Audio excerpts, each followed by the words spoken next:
हमारी YouTube की online क्लासों में आप सभी का एक बार फिर से स्वागत है। आज हम बात करेंगे कक्षा 9 की गणित के अध्याय नंबर 1 संख्या पद्धति की प्रश्नावली 1.1 का। तो चलिए शुरू करते हैं हम आज प्रश्नावली 1.1 कक्षा 9 की गणित का।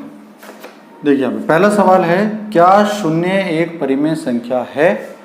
क्या इसे आप P बटा Q के रूप में लिख सकते हैं, जहां P और Q पूर्णांक है और Q का मान है वो 0 के बराबर नहीं है। तो देखिए बच्चों, हमने पिछली क्लास में पढ़ा था शून्य के बारे में। देखिए यहाँ पर कि ये शून्य है, तो हम पहला सवाल है, क्या शून्य एक परिमेय संख्या है? तो उस क्लास में जब हमने पढ़ा था तो इस पे चर्चा की थी, हमने बात की थी, जिसमें मैंने आपको बताया था कि शून्य एक परिमेय संख्या है। तो हमारा इसका आंसर हो जाएगा कि शून्य एक परिमेय संख्या है। अब इसी में अगला भाग पूछा गया है कि क्या इसे आप P बटा Q के रूप में लिख सकते हैं। तो ये बात मैंने आपको उस क्लास में भी बताई थी कि किसी भी नंबर की अगर बात करें तो सभी नंबरों के बीच में, सभी संख्याओं के नीचे बटे में एक हमेशा होता है। तो यहाँ हम बटे एक लिख सकते हैं, क्योंकि इस बटे में एक लिखने पर संख्या पर कोई प्रभाव नहीं पड़ता है, क्योंकि हमें एक का भाग देना है शून्य में, तब भी ये शून्य ही रहेगा। तो यहाँ हम देख सकते हैं कि P है वो उसका मान है 0, क्योंकि ऊपर वाला जो अंश होता है वो P है और ये नीचे वाला जो है वो Q है, और यहाँ Q का मान क्या है 1, और ये दोनों ही क्या है पूर्णांक, दोनों ही पूर्णांक है। तो यहाँ Q का मान 1 है, 0 नहीं है। तो इस प्रकार हम देख रहे हैं कि 0 एक परिमेय संख्या है और इसे P बटा Q के रूप में लिखा जा सकता है। दूसरा सवाल है, 3 और 4 के बीच में 6 परिमेय संख्याएं ज्ञात कीजिए। तो इससे पहले जब हमने बेसिक पढ़ा था तब मैंने आपको बताया था कि किन्हीं दो परिमेय संख्याओं के बीच में अन्य कोई परिमेय संख्या ज्ञात करनी हो तो इसके लिए हमारे पास 3 विधियां होती हैं, जिसमें पहली विधि में मैंने बताया था कि संख्याओं को जोड़कर उसमें 2 का भाग देने से उनके बीच की संख्याएं आ जाती हैं। दूसरी विधि मैंने आपको बताई थी कि संख्या रेखा के द्वारा भी हम इनके बीच की संख्याओं को ज्ञात कर सकते हैं। तो देखिए कैसे ज्ञात कर सकते हैं। यहाँ मैं एक संख्या रेखा बना लेता हूँ। चूँकि दोनों संख्याएं धनात्मक परिमेय संख्या हैं और धनात्मक परिमेय संख्या हमेशा शून्य के दाईं ओर स्थित होती है, तो हम यहाँ से शून्य से इसकी शुरुआत करते हैं और बराबर बराबर दूरी पर हम अंकों को अंकित कर देते हैं। शून्य के बाद में मान लीजिए मैं यहाँ लिख देता हूँ 1, 2, 3 और 4। हमें 3 और 4 के बीच की परिमेय संख्या चाहिए, यानी ये हमारा 3 और 4, इनके बीच की परिमेय संख्या हमें चाहिए। तो देखिए हमें परिमेय संख्या चाहिए 6। तो 6 परिमेय संख्याएं प्राप्त करने के लिए हमें क्या करना होगा, 0 और 1 के बीच में 7 खंड बनाने होंगे, और 7 खंड बनाने के लिए हमें 6 रेखाएं खींचनी पड़ेंगी। किनके बीच में, 0 और 1 के बीच में। तो 1, 2, 3, 4, 5 और 6, इस तरह से मैंने 0 और 1 के बीच में 6 रेखाएं खींची, 6 लाइनें खींची। और अगर खंडों की बात करें तो 1, 2, 3, 4, 5, 6 और 7 खंड बन गए। इसी प्रकार इसमें भी वही 6 रेखाएं खींचेंगे और 7 खंड, 1 और 2 को 7 भागों में विभाजित करेंगे, 2 व 3 को भी 7 भागों में विभाजित करेंगे, 3 व 4 को भी 7 भागों में विभाजित करेंगे। तो आप देखिए यहाँ पे कि अगर यहाँ से हम लिखना शुरू करें 0 के बाद में, तो ये जो पहली जो हमारा ये जो भाग है, ये भाग हमारा कहलाएगा 1/7, क्योंकि हमने 0 और 1 का जो पूरा भाग है उसको 7 भागों में विभाजित किया है। तो जितने भाग होंगे, जितने भागों में विभाजित करेंगे उसको हम हर के रूप में लिख लेंगे। तो 1/7, ये वाली जो रेखा होगी हमारी 2/7, 3/7, 4/7, 5/7, 6/7 और ये हो जाएगी 7/7। 7/7 का मतलब क्या होता है 1, क्योंकि 7 में 7 का भाग देंगे तो 1 आ जाएगा। अब देखो यहाँ पे इसके बाद में ये हमारा यहाँ तक क्या हो जाएगा 14/7, क्योंकि 14/7 का मतलब क्या होता है 2। यहाँ से चलेंगे तो ये हो जाएगा हमारा 7/7 यहाँ आ गया था, यहाँ भी 7 खंड है तो यहाँ 8/7, 9/7, 10/7, 11/7, 12/7, 13 और 14/7 आ जाएगा। ऐसा ही क्रम इसमें दोहराएंगे और फिर ऐसा ही क्रम इसमें दोहराएंगे। तो आप देख लीजिए यहाँ पे ये 0, ये 7/7, ये 14/7 और ये हो जाएगा आपके 21/7 और ये हो जाएगा हमारा 28/7। यानी 3 का मतलब 21/7, 21 में 7 का भाग देंगे तो हमारे को 3 प्राप्त हो जाएंगे और 28 में 7 का भाग देंगे तो 4 प्राप्त हो जाएंगे। अब इनके बीच की संख्या वही, हमें 6 रेखाएं खींचकर इसको 7 खंडों में विभक्त करना है, 7 भागों में विभाजित करना है।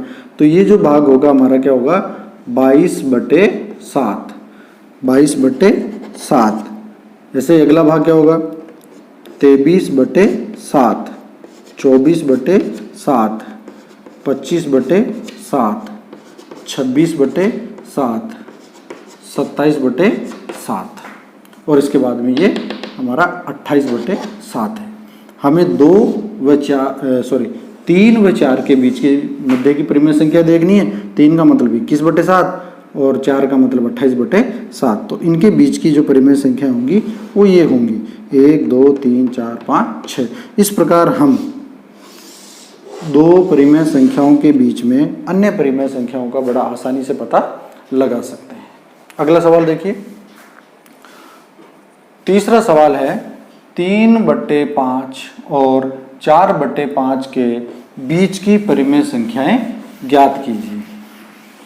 ये भी बहुत आसान सवाल है, क्योंकि इसको पहले से ही हमने परिमेय संख्याओं के रूप में लिख रखा है। तो आप इसके लिए क्या करेंगे, इनकी तुल्य भिन्न बनाएंगे। 3/5 व 4/5 की तुल्य भिन्न बनाएंगे। तुल्य भिन्न बहुत आसान तरीका है। तुल्य भिन्न बनाने के लिए हम क्या करेंगे, सबसे पहले 3/5 को हम 3/5 के अंश को व हर को हम 10 से गुणा कर देते हैं। यानी आप अगर किसी भी संख्या से गुणा कर दीजिए, लेकिन ध्यान रखना होता है कि अंश को जिस संख्या से गुणा करेंगे हर को भी उसी संख्या से गुणा करेंगे, ताकि उस संख्या पर कोई प्रभाव न पड़े।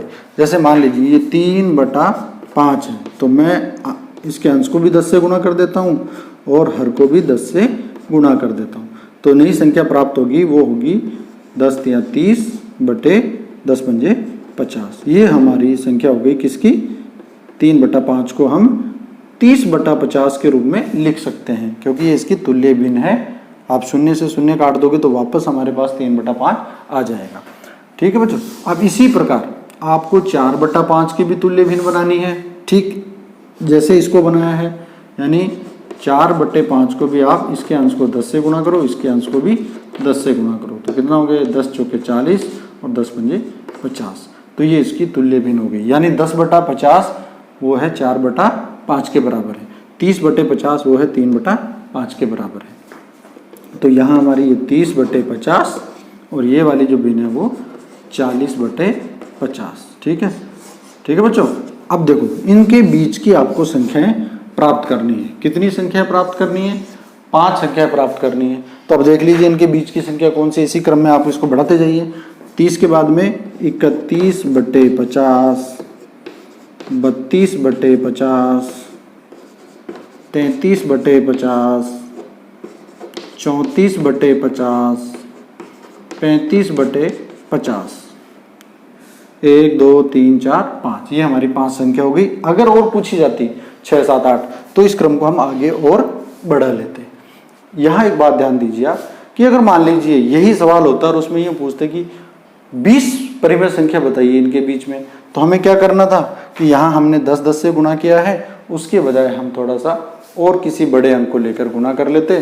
जैसे मान लीजिए यहाँ मैं 20-20 कर देता कि 3 को 20 से गुणा करूँ, 5 को 20 से कर दूँ, 4 को 20 से कर दूँ, 5 को 20 से कर दूँ, तो जो संख्या आई थी उसी क्रम में उसके बीच वाली संख्या प्राप्त कर लेते थे।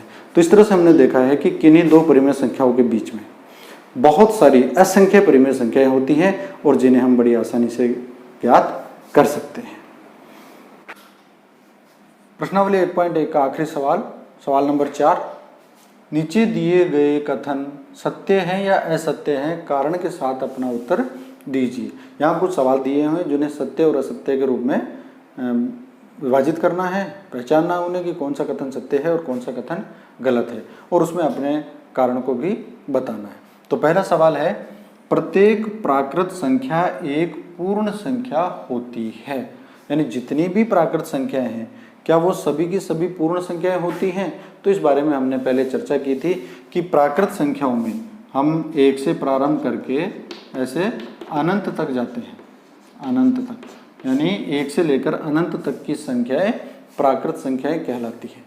और इसी प्रकार हमने पढ़ा कि पूर्ण संख्याएं, अगर प्राकृत संख्याओं में शून्य को और सम्मिलित कर लिया जाए तो वह पूर्ण संख्याएं कहलाती हैं। इसका मतलब जितनी भी प्राकृत संख्याएं हैं वो सभी पूर्ण संख्याओं में भी सम्मिलित होती है। अतः यह कथन हमारा सत्य है कि प्रत्येक प्राकृत संख्या है वो एक पूर्ण संख्या होती है। ये बिल्कुल सत्य है, क्योंकि पूर्ण संख्या 0 से प्रारंभ होती है और प्राकृत संख्या 1 से प्रारंभ होकर अनंत तक जाती है। सवाल नंबर 2 है, प्रत्येक पूर्णांक एक पूर्ण संख्या होती है। तो इसकी भी हमने पहले चर्चा की थी जब हम बेसिक पढ़ रहे थे कि प्रत्येक पूर्णांक एक पूर्ण संख्या है, यानी जितनी भी पूर्णांक संख्याएं हैं, ठीक है, वो सभी पूर्ण संख्या है। तो क्या ऐसा संभव है? जी नहीं, बिल्कुल भी ऐसा संभव नहीं है, क्योंकि अगर हम बात करें पूर्णांक की तो जो पूर्ण संख्या होती है वो 0 से प्रारंभ होकर अनंत तक जाती है। और अगर हम पूर्णांक की बात करें तो ये 0 के दाहिनी तरफ धनात्मक होती है और अनंत तक, और बाईं ओर ये ऋणात्मक होती है और अनंत तक जाती है। जैसे मान लीजिए अब यहाँ कह रहे हैं कि प्रत्येक पूर्णांक एक पूर्ण है, तो मान लीजिए मैं इस -2 को लेता हूँ, -2 को, तो ये एक पूर्णांक संख्या है, परंतु यह पूर्ण संख्या नहीं है। क्यों नहीं है? क्योंकि ये ऋणात्मक संख्या है। पूर्ण संख्याएं 0 से और 0 के बाद वाली संख्या होती है, अर्थात सभी धनात्मक होती हैं। तो अतः प्रत्येक पूर्णांक एक पूर्ण संख्या है, यह कथन गलत है, यह कथन सही नहीं है। ठीक है बच्चों, अगला, प्रत्येक परिमेय संख्याएं एक पूर्ण संख्या होती है, यह भी कथन हमारा गलत है, क्योंकि हम पढ़ चुके हैं कि पूर्ण संख्याएं 0 से प्रारंभ होकर अनंत तक जाती है। और अगर मैं लिखूं 2/5, तो देखिए 2/5 है, वह परिमेय संख्या है, लेकिन ये पूर्ण संख्या नहीं है, यह पूर्ण संख्या नहीं है, इसलिए हमारा ये कथन भी गलत है, ये कथन भी गलत है। तो इस प्रकार हमने देखा कि जो 3 कथन दिए गए हैं उनमें पहला कथन सही है और दूसरा व तीसरा कथन गलत है। तो इस प्रकार हमने प्रश्नावली 1.1 के सभी सवालों को हल किया है, और प्रश्नावली 1.2 से संबंधित सवालों को जानने के लिए आप देखते रहिए हमारा YouTube चैनल, और आपको बहुत सी जानकारियाँ मिलेंगी। धन्यवाद।